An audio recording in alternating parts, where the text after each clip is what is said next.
mba hampahitao ny voninahitrao aho. Io no dinika maranantsika ny herinandro fiarahana tamin'ity herinandro ity manasanao ahatra izany hatramin'ny farany toy ny mahazatra.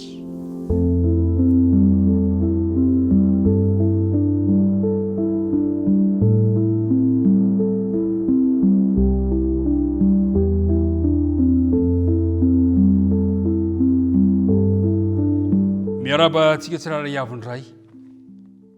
Raha tafahoana tokoa mantsy dia ny araba no voalohany teny satria izany no mariky ny hafaliana.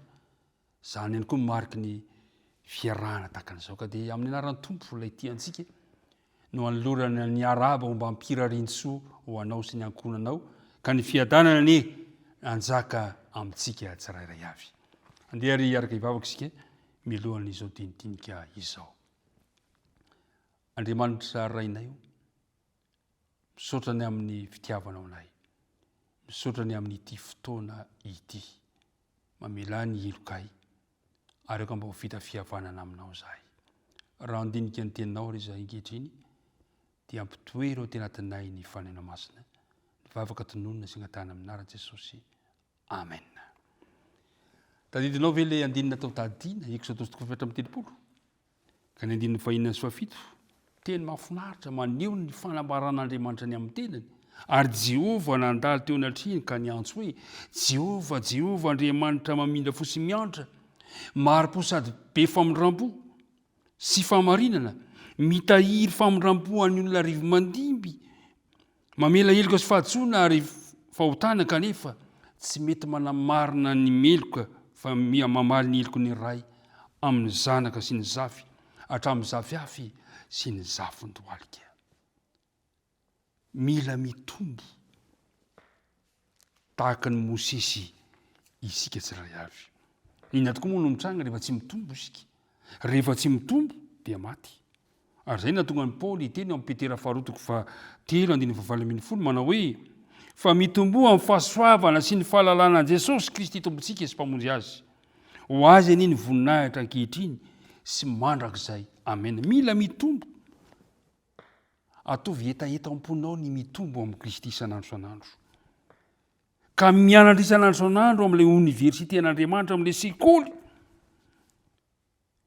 izay tsy misy fanolorana maro-pahaizana fa kosa misy dinga mpianarana maharitra ahafahantsika mitombo isan'andro isan'andro eo amin'ny fanarahana azy tahaka any Mosesy. Indray andro raha nanjombonjombona ny andro tamin'izay fotoana izay dia nisy iray mpianakaviana nitsidika katedraly niaraka tamin'ity zanany lahy. Ka rehefa nijery ilay takela mpitaratra nisy ilay sary teo varavarankely izy ireo dia nahita sary kanto manao toe-javatra samy hafa ao amin'ny Baiboly dia samy nihodinkodina nijerijery. Ary tamin'ny fotoana iny dia nanomboka niakatra ny masoandro dia hita nitaratra ny masoandro ka namirapiratra ireo olona izay hita teo amin'ilay sary. Taitra ilay tovolahy nanontany andrainy, iza ry dada ireo olona ireo? Ilay rainy moa dia tsy dia tena mahalala loatra ny momba ny amin'ny fivavahana kristiana sy Kristy. Kanefa dia namaly any izy ka nanonteny teo hoe kristiana reo anaka.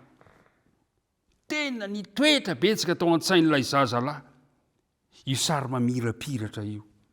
Indray andro tany amin'ny fotoana tany am-pianarana tany dia nanontany mpampianatra tao am-pianarana tamin'izay fotoana izay, rakizy mba fantatra roa ve rakizy izany atao hoe kristiana? Dia samy niezaka namaly rehetrarehetra fa tsaron'ilay zazalahy kely kosa nefa ilay resaka ny fanaovany tamin'ny dadany indray andro ilay sary mamirapiratra teo amin'ny katedraly dia nanangatana izy nanao hoe za mahafantatra. Dia niteny mpampianatra inona ary? Dia hoy izy hoe ny kristiana dia olona mamirapiratra. Tsy nahateny ilay mpampianatra fa dia kisina kina teo izy ary marina izany. Ary izao tokoa mantsy nambaran'i Jesosy ao amin'ny filazantsara amin'ny Matia 5 ka ny 9:40. Filazantsara amin'ny Matia 5 ka ny 9:40 manao hoe aoka zava imason'ny olona toy izany koa ny fahazavanareo mba ahitany asa soa ataonareo ka ankalazany ny rainareo zay any an-danitra. Nandritra ny herinandro dia ny tantara sy ny resaka sika ny amin'ny Mosesy zay nangataka tamin'Andriamanitra izy manao Andriamanitra mba hampahitao ny voninahitra ao aho.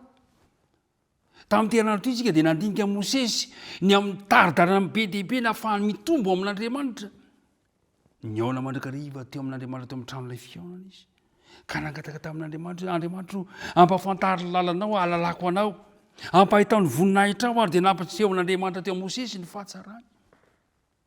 Ary indro tsy izay ihany, fa i Mosesy dia nangataka mandrakariva hoe izy ianao Andriamanitra ampafantary momba anao, dia nikohoka izy. Ary fantatsika fa indro Mosesy rehefa nidina dia namirapiratra ny tavany Mosesy, namirapiratra ny tavany. Hitany olona rehetra izany. Ary zay ny fikasan'Andriamanitra ny amiko sy aminao. O Jesosy, aoka zava eo mason'ny olona toy izany kio ny fahazavana reo. Iriko mba ho hitan'ny olona ny fahazavana ny famirapiratanao satria ianao io, izaho sy ianao dia mitombo ao amin'ny Kristy. Tadio tsara fa ny olona mamirapiratra ihany no afaka hitondra fiovana eo amin'izay manodidina azy. Ny olona manana fahazavana irery ihany no afaka hitondra fahazavana ao anatin'ny aizina manodidina azy. Ianao zany, izaho zany. Ny tompony hombantsika tsiray avy. Misaotra anao tamin'ny fanarahanao hatramin'ny farany izao dinika izao. Faniriko raha sitrapon'Andriamanitra dia mbola hite eo aminao indray amin'ny herinandro manaraka fa manan-javatra ho resana amintsika hatrany hatrany ny tompo. Ny vavaka risika ankehitriny. Raha io misaotra anao izay noho ny amin'ny teninao zay niarahany nandinika tamin'ity androany ity. Nandritra ny herinandro dia nandinika aloha hevitra lehibe zahay zay nampianarina ho anay. Terizo amponay zany Andriamanitra mba hanaovana fanandramana ka ny fanirinay dia mba izahay reto ane mba ho fahazavana eo amin'izay toerana misy anay avy, ka ampafantatra ny olona ny fahatsaranao, ampafantatra ny olona ny mombanao, ary ampafantatra ny olona fa Andriamanitra mpamindra fo sy mpamela heloka ty fahamarinana ianao. Mitahy tompo reto mpiara-mitinika rehetra reto, ianao malala ny fiainana avy hoentiko ambavaka ny mombanay, ny fivelomanay, ny fahasalamanay, ny asa mandraraha rehetra sy izay rehetra mahakasika anay. Jereo izay Andriamanitra, ampahitao fity aminao izahay. Ny vavaka tononona sy agnatahana noho ny amin'ny anaran'i Kristy irery ihany. Amen.